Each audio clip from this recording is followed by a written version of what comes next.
IQ का yes, compose your dream. Hello दोस्तों, कैसे हैं आप लोग। बिहार स्पेशल मॉडर्न हिस्ट्री के अंतर्गत आज हम लोग एक नए चैप्टर की ओर आगे बढ़ते हैं। बिहार में सविनय अवज्ञा आंदोलन।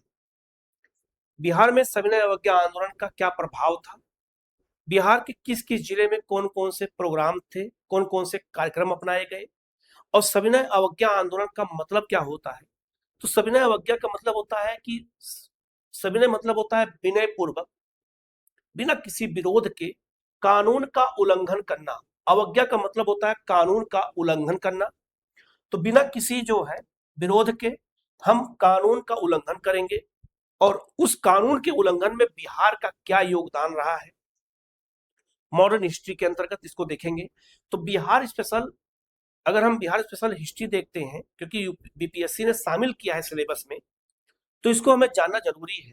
तो सविनय अवज्ञा आंदोलन में बिहार की क्या भूमिका है, इस टॉपिक को देखेंगे, क्योंकि बहुत महत्वपूर्ण टॉपिक है और यहाँ से क्वेश्चन पूछा जाता है और इसको जो है याद करना बहुत जरूरी है, क्योंकि यहाँ से क्वेश्चन इसलिए पूछे जाते हैं क्योंकि बहुत महत्वपूर्ण टॉपिक है। तो बिहार में चाहे सविनय अवज्ञा आंदोलन हो, बिहार में चाहे असहयोग आंदोलन हो, और बिहार के संदर्भ में चाहे भारत छोड़ो आंदोलन हो, प्री और मेंस में और इंटरव्यू में क्वेश्चन हमेशा पूछा जाता है। तो इस टॉपिक को बिल्कुल मैप, बिल्कुल डायग्राम के माध्यम से इसको हम देखेंगे। कहीं कोई डाउट होता है तो आप तुरंत मैसेज करिएगा, उसका जवाब आपको दिया जाएगा। ये पीडीएफ आपको इसी वीडियो के साथ एग्जाम वेब ऐप पे मिल जाएगा।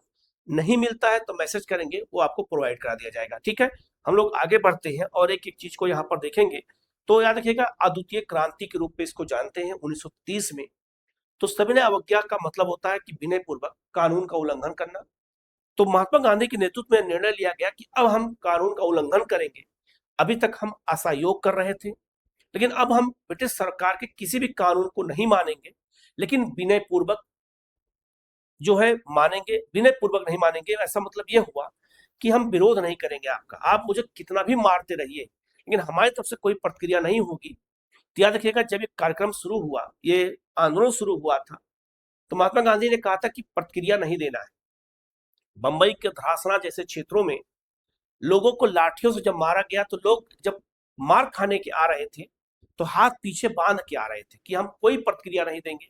और आपको जान के आश्चर्य होगा कि लॉर्ड इरविन डेली अपने जो है सूचना तंत्र के माध्यम से ये प्रयास करता था कि भारत के किसी भी कोने में क्या किसी ने कोई प्रतिक्रिया की है, ब्रिटिश सरकार के खिलाफ किसी ने आंदोलन कुछ किया है, हिंसा फैलाई है।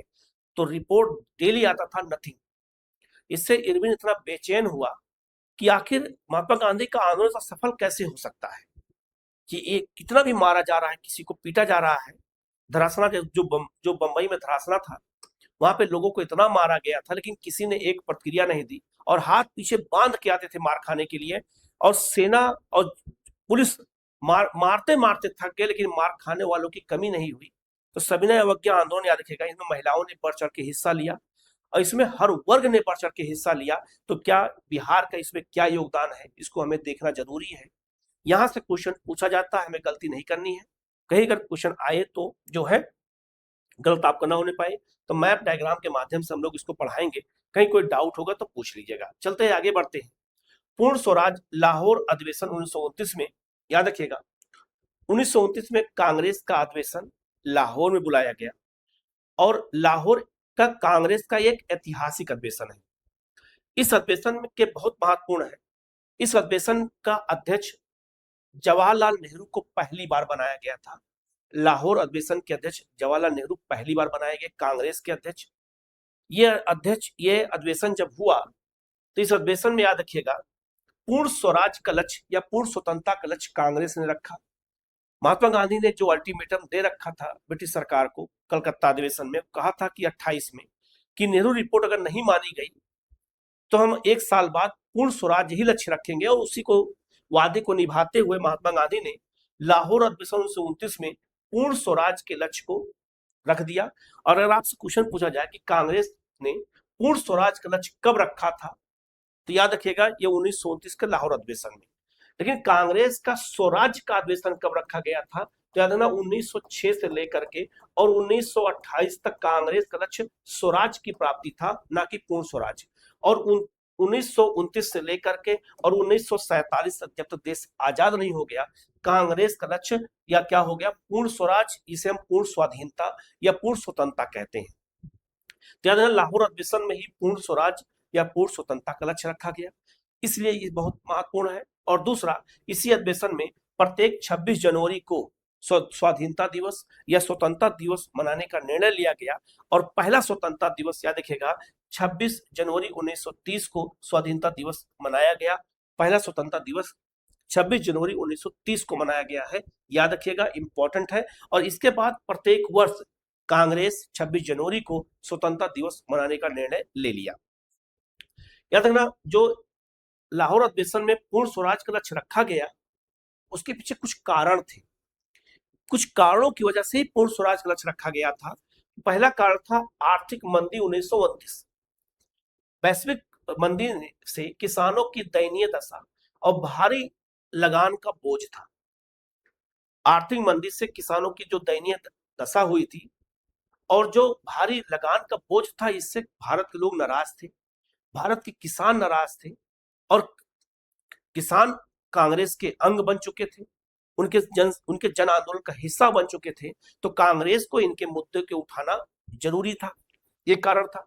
साइमन कमीशन, एक तरफा ब्रिटिश रवैये और नेहरू रिपोर्ट की विफलता से पनपा आक्रोश, जिस नेहरू रिपोर्ट को नहीं माना गया और साइमन कमीशन की रिपोर्ट को मान लिया गया, इसको लेकर के भी कांग्रेस में असंतोष था। और ये निर्णय लिया गया कि जो है अब पूर्ण स्वराज ही लक्ष्य रखा जाएगा। क्योंकि महात्मा गांधी ने अल्टीमेटम दिया था कि अगर एक वर्ष के अंदर नेहरू रिपोर्ट को नहीं माना गया तो पूर्ण स्वराज ही लक्ष्य रहेगा, पूर्ण स्वतंत्रता ही लक्ष्य रहेगा। उसी के संदर्भ में काम किया गया। महात्मा गांधी ने 11 सूत्री मांगों की जो है अनदेखी की गई। ये मैंने क्लास में बताया हूँ, मेन क्लास में मॉडर्न इंडिया में बताया हूँ मैं कि 11 सूत्री फार्मूला में क्या क्या था, मैंने की चीज बताया है। तो महात्मा गांधी ने जब सविनय अवज्ञा आंदोलन शुरू करना था तो 11 सूत्री फार्मूला रखा था और कहा था कि 11 सूत्री फार्मूला को मान लिया जाएगा तो हम सविनय अवज्ञा नहीं करेंगे। तो याद रखिएगा, लॉर्ड इरविन द्वारा गांधी जी की नमक पर कर समाप्ति और राजनीतिक बंदियों की रिहाई की मांग खारिज कर दी।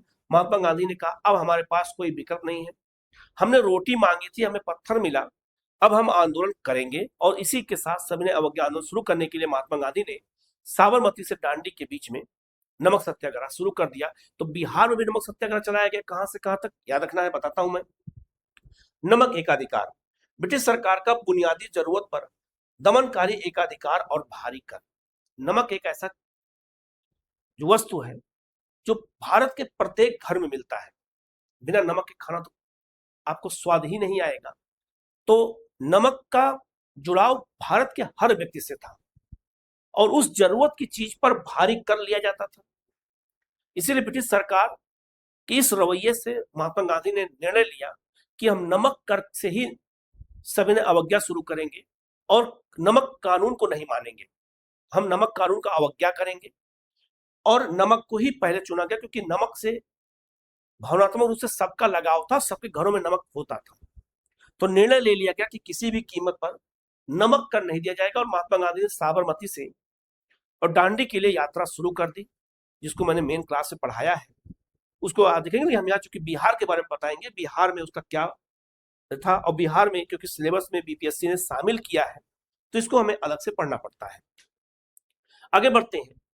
याद रखिएगा, 12 मार्च 1930 को साबरमती आश्रम से 78 सहयोगियों के साथ दांडी यात्रा का आरंभ महात्मा गांधी ने किया था।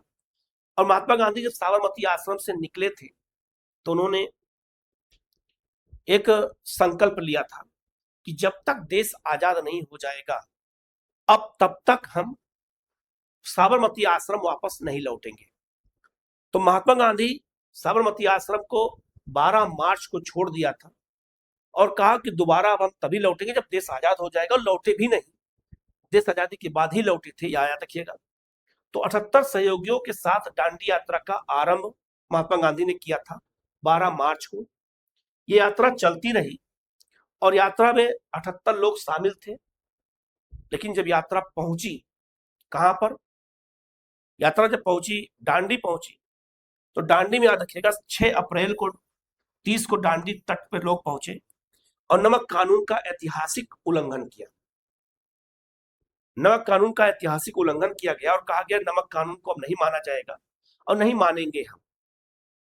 गिरिवरधारी चौधरी, जिन्हें कारो बापू कहा जाता था, गांधी जी की 78 सदस्यीय दांडी यात्रा में बिहार का गौरवपूर्ण इन्होंने प्रतिनिधित्व किया था। महात्मा गांधी के जो 78 लोग साबरमती आश्रम से दांडी के लिए निकले थे, उनमें एक बिहार के भी व्यक्ति थे। उन्हें हम कारो बाबू कहते थे, कारो बापू बाबू कहते थे, या उनका नाम था गिरिवरधारी चौधरी। ये नाम याद रखिएगा कि गिरिवरधारी चौधरी ही थे जो 78 प्रतिनिधियों में बिहार से जुड़े थे, बिहार के गौरव का वो प्रतिनिधित्व कर रहे थे। इंपॉर्टेंट है, एक बहुत महत्वपूर्ण क्वेश्चन है, याद रखिएगा। पूछा जा सकता है कि गांधी के 78 जो लोग थे उनके साथ जो यात्रा शुरू हुई थी, दांडी मार्च जिसे कहते हैं, जिसे हम नमक सत्याग्रह कहा जाता है, उसकी जो शुरुआत की गई थी उसमें बिहार के कौन थे? तो गिरिवरधारी चौधरी या कारो बापू थे, इनको याद रखिएगा। क्वेश्चन बहुत महत्वपूर्ण है, गलती मत करिएगा। इस 78 में एक लोग बिहार से शामिल थे। ठीक है, आगे बढ़ते हैं। बिहार की भौगोलिक चुनौती, समुद्र के बिना नमक सत्याग्रह कैसे? बिहार के सामने चुनौती क्या थी कि बिहार की सीमा समुद्र से लगती ही नहीं है, तो कैसे नमक कानून का उल्लंघन किया जाए, और नमक समुद्र किनारे ही बन सकता है। तो चुनौती बिहार के सामने मौजूद थी। बिहार ने चुनौती का सामना कैसे किया? करना तो पड़ेगा, आंदोलन करना ही पड़ेगा। तटीय भाग भारत कहा जाए और भू आवेशित बिहार, बिहार की सीमा समुद्र से नहीं लग रही है, तो कैसे काम किया जाए? भौगोलिक स्थिति, विस्तृत समुद्र तट उपलब्ध था जिन राज्यों में ऐसा था। कच्चा माल, समुद्री जल आसानी से उपलब्ध था, और आंदोलन की मुख्य रणनीति नमक बना करके सीधे कानून को तोड़ना था। ये तो उन राज्यों के लिए था जो तटीय भारत के था, लेकिन बिहार में क्या था? पूर्णतया भू आवेशित लैंडलॉर्ड राज्य है। नोनिया, नमकीन, मिट्टी और सोडा, इसी से नमक सांकेतिक रूप से बनाने का निर्णय लिया गया। नोनिया, नमकीन और मिट्टी और सोडा मिलाकर के नमक बनाने का यहाँ प्रावधान शुरू किया गया। प्रतीकात्मक नमक निर्माण किया गया। अन्य करो चौकीदारी का बहिष्कार किया गया। बिहार में सविनय अवज्ञा आंदोलन, नमक का उल्लंघन तो करना ही है, साथ में एक और आंदोलन उसी में जोड़ दिया गया, चौकीदारी का बहिष्कार। चौकीदारी कर भी नहीं दिया जाएगा, तो बिहार में चौकीदारी कर को भी सविनय अवज्ञा आंदोलन के साथ जोड़ दिया गया। इस बात को याद रखिएगा। प्रतीकात्मक नमक निर्माण था, इसमें मिट्टी, सोडा इस सबको मिला करके नमक बनाना था। वो नमक खाने योग्य नहीं था, लेकिन चूंकि समुद्र है नहीं तो प्रतीकात्मक हमें जो है आंदोलन करना था। तो इस आधार पर बिहार ने किया, क्योंकि बिहार के पास समुद्र नहीं था, लेकिन आंदोलन में बिहार पीछे नहीं रहा। ठीक है, आगे बढ़ते हैं। डॉक्टर राजेंद्र प्रसाद ने गांधी जी से बिहार में सोडा से नमक बनाने और अन्य कर न देने की विशेष अनुमति प्राप्त की थी। महात्मा गांधी से ही अनुमति डॉक्टर राजेंद्र प्रसाद ने प्राप्त किया था कि हम नमक बनाना चाहते हैं सोडा से, और अन्य कर न देने का भी हम आपसे अनुमति चाहते हैं। महात्मा गांधी अनुमति दे दिया। तब महात्मा गांधी की अनुमति के बाद चौकीदारी कर का बहिष्कार भी निर्णय ले लिया गया। तो अनुमति राजेंद्र प्रसाद ने ही गांधी जी से मांगी थी। तो इस फैक्ट को भी याद रखिएगा, क्वेश्चन पूछा जा सकता है। ठीक है, आगे बढ़ते हैं। प्रतीकात्मक चुनौती, समुद्र नहीं तो मिट्टी ही सही। अब समुद्र नहीं है लेकिन मिट्टी ही सही नमक बनाने के लिए बिहार में। तो आरंभ बिहार में, याद रखना आरंभ कब होता है? तो 15 अप्रैल 1930 को बिहार में सर्वप्रथम सारण और चंपारण जिले में नमकीन, नोनिया, मिट्टी से नमक बना करके सत्याग्रह का शंखनाद किया गया। जहां महात्मा गांधी ने चंपारण ये सविनय अवज्ञा आंदोलन की शुरुआत किया था दांडी मार्च से, तो बिहार में अगर पूछा जाए कि सविनय अवज्ञा आंदोलन की शुरुआत कहां से होती है, तो सारण और चंपारण जिले से होती है। याद रखिएगा, यहां मिट्टी से नमक बना करके प्रतीकात्मक सत्याग्रह का शुरुआत कर दिया गया। तो याद रखिएगा, आपको डेट 15 अप्रैल भी याद रखनी है, और बिहार में सर्वप्रथम जिला भी याद रखना है, सारण चंपारण जिला, जहां मिट्टी से नमक बनाने की काम शुरू किया गया प्रतीकात्मक रूप से। महाअभियान का केंद्र 6 अप्रैल योजना क्या थी? अब 6 अप्रैल योजना क्या है? क्योंकि 6 अप्रैल को ही महात्मा गांधी दांडी पहुंच गए थे, तो बिहार में भी उसका कुछ दिखाना था। तो महाअभियान का केंद्र रखा गया पटना। पटना का नखास पिंड एक क्षेत्र है, वहीं पटना का नखास पिंड को नमक कानून भंग करने का मुख्य केंद्र के रूप में चुना गया। नारा था नखास पिंड चलो। पटना के नखास पिंड में जिस समय 6 अप्रैल को गांधी डांडी में रहेंगे, उस समय बिहार के लोग नखास पिंड में रहेंगे और नखास पिंड चलो का नारा दिया गया और कहा गया इसी नखास पिंड को कानून तोड़ने का केंद्र बनाया जाएगा। तो याद रखिएगा, ये डेट भी याद रखिएगा, ये पूरा याद रखिएगा, इंपॉर्टेंट है, क्वेश्चन पूछा जा सकता है, इंपॉर्टेंट, गलती मत करिएगा। अन्य केंद्र, हाजीपुर सारण में व्यापक पैमाने पर नमक कानून का उल्लंघन किया गया। तो हाजीपुर, सारण, चंपारण, पटना ये मुख्य केंद्र थे जहां पर नमक कानून का उल्लंघन किया गया। मिट्टी से नमक बना करके ये काम किया गया। और नखास पिंड याद रखिएगा, क्वेश्चन पूछा जाएगा कि नखास पिंड किस बिहार में किस आंदोलन का केंद्र था। तो सविनय अवज्ञा आंदोलन का केंद्र था, याद रखिएगा, रिक्वेस्ट है, रट लीजिएगा, गलती मत करिएगा, ठीक है। आगे बढ़ते हैं। आर्थिक प्रहार, चौकीदारी कर का बहिष्कार। जो नमक सत्याग्रह चल रहा है, सविनय अवज्ञा आंदोलन, उसमें बिहार ने एक आंदोलन को और ऐड कर लिया और कहा कि चौकीदारी कर नहीं देंगे। तो चौकीदारी कर नहीं देने का जो आंदोलन बिहार में किया गया था, वो याद रखिएगा जो है कब किया गया था, सविनय अवज्ञा आंदोलन के समय किया गया। नमक उत्पादन सीमित होने के कारण बिहार ने ब्रिटिश प्रशासन की जड़ें हिलाने के लिए चौकीदारी कर देना बंद करने का राष्ट्रव्यापी प्रभाव वाला एक अभियान चलाया। लोगों ने चौकीदारी को इस्तीफा देने पर मजबूर कर दिया, चौकीदारों को इस्तीफा देने पर मजबूर कर दिया कि चौकीदार इस्तीफा दें और कर नहीं दिया जाएगा। तो याद रखना, ये काम किया गया। तो बिहार ने नमक की सीमित उत्पादकता के कारण एक नया विकल्प चुना और इसकी अनुमति डॉक्टर राजेंद्र प्रसाद ने महात्मा गांधी से मांगी और महात्मा गांधी ने उसको स्वीकृति दे दिया कि आप चला सकते हैं। तो याद रखना, बिहार में ये क्वेश्चन पूछा गया है, पूछा जाएगा, रट लीजिएगा। सर्वाधिक प्रभावित क्षेत्र मुंगेर, भागलपुर और बेगूसराय। शुरुआत तो सारण और आपका चंपारण से शुरू होता है, पटना के शुरू होता है, लेकिन इस चौकीदारी कर का सबसे ज्यादा प्रभाव कहाँ दिखाई दिया, तो मुंगेर, भागलपुर और बेगूसराय में। ये याद रखिएगा, क्वेश्चन पूछा जा सकता है। अन्य सक्रिय क्षेत्र में सारण, चंपारण, शाहाबाद, पूर्णिया और पटना भी था, जहां पर चौकीदारी कर सफल हुआ और चौकीदारी कर न देने का आह्वान व्यापक रूप से मुंगेर, भागलपुर, बेगूसराय में ज्यादा प्रभावित रूप से दिखाई दिया, ठीक है। आगे बढ़ते हैं। सामाजिक बहिष्कार, स्वदेशी का संकल्प और नंगी हड़ताल। बिहार में नंगी हड़ताल भी की गई छपरा जेल में। कब किया गया? सविनय अवज्ञा आंदोलन के समय किया गया। क्या था? छपरा जेल के कैदियों ने ऐतिहासिक कदम उठाते हुए ब्रिटिश निर्मित विदेशी वस्त्र पहनने से इंकार कर दिया और स्वदेशी कपड़े न मिलने तक निवस्त्र रह करके नंगी हड़ताल का आयोजन किया।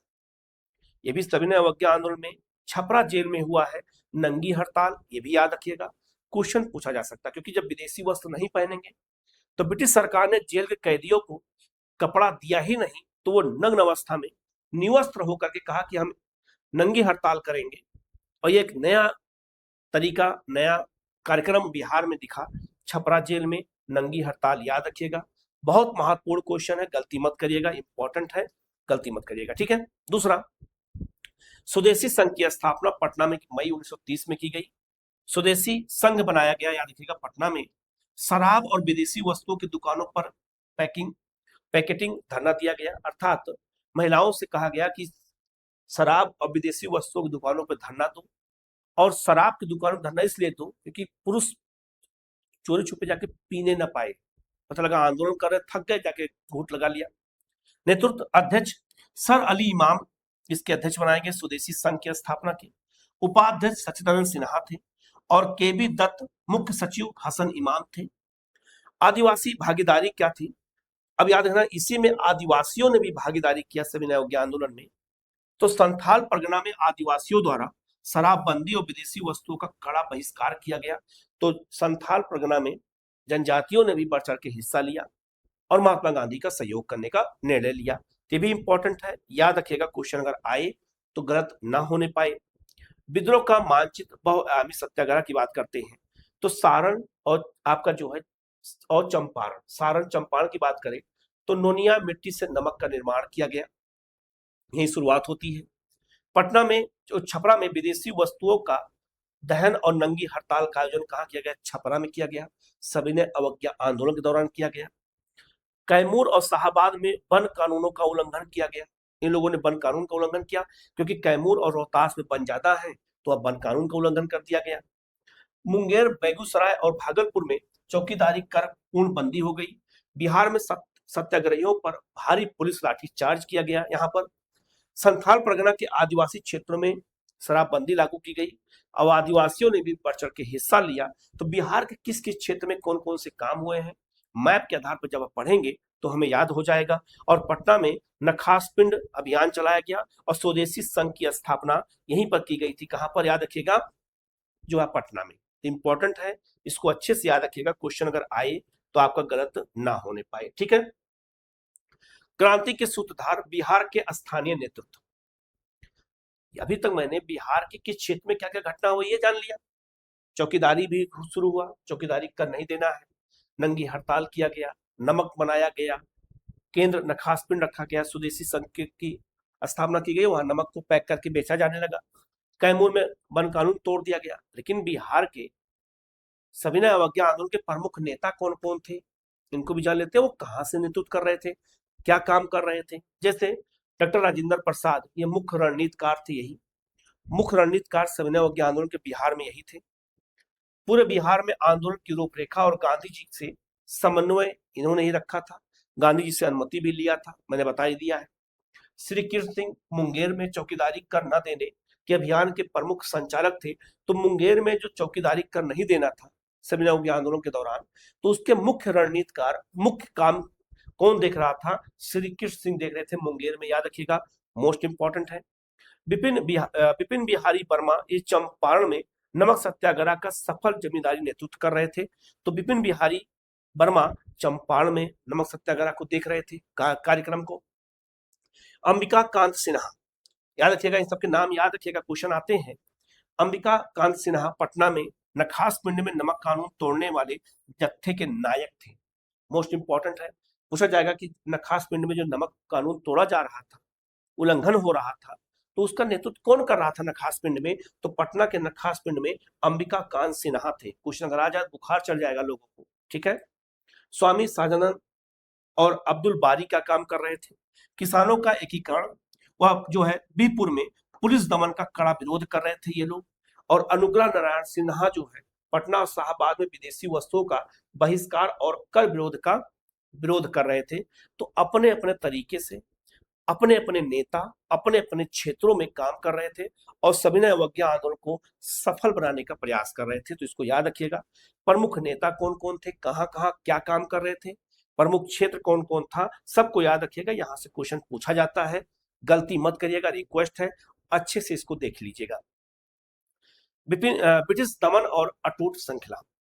30 जून 1930 को ब्रिटिश सरकार द्वारा कांग्रेस को अवैध संगठन घोषित कर दिया गया कि कांग्रेस एक अवैध संगठन है।